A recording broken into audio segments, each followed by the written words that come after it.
Sa iba pang balita, ngayong araw nakatakda ang pagtatapos ng Balikatan Exercise 2013 na gaganapin sa Campo Aguinaldo sa Quezon City.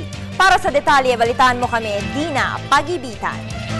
Nakatakda ng magtapos ang Balikatan Exercise 2013 sa Camp Aguinaldo, Quezon City na nagsimula noong April 5. Dadalo sa seremonya sina Defense Secretary Voltaire Gazmin, AFP Chief of Staff Emmanuel Bautista, U.S. Ambassador Harry Thomas, U.S. Exercise Director Lieutenant General Terry Robling at Philippine Exercise Director Major General Virgilio Domingo. Ito ang taunang joint training ng mga sundalong Pilipino at Amerikano upang ibahagi ang kani-kanilang mga kakayahan, kaalaman at taktika sa pagresponde sa iba't ibang uri ng banta sa nasasakupan. Sa kabila ng pagkakaiba ng lahi at kultura, iisa lang ang paniniwala ng dalawang bansa sa pagtulong at pagbibigay ng serbisyo sa bayan. Sa taong ito, binigyang diin ng pagsasama-sama ng mga sundalo ang humanitarian assistance and disaster response sa panahon ng mga kalamidad tulad ng bagyo na karaniwang sumasalanta sa kabuhayan at pag-asa ng maraming tao.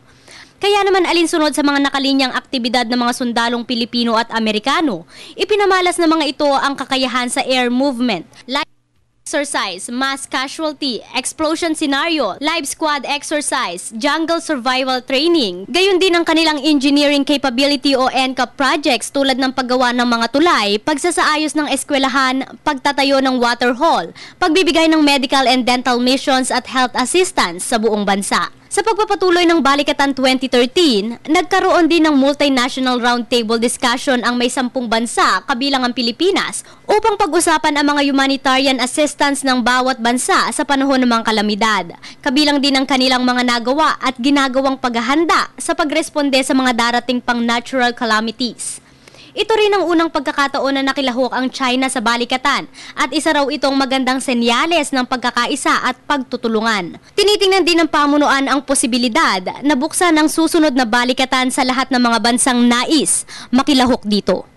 Para sa Telebisyon ng Bayan, ako si Dina Pagibitan.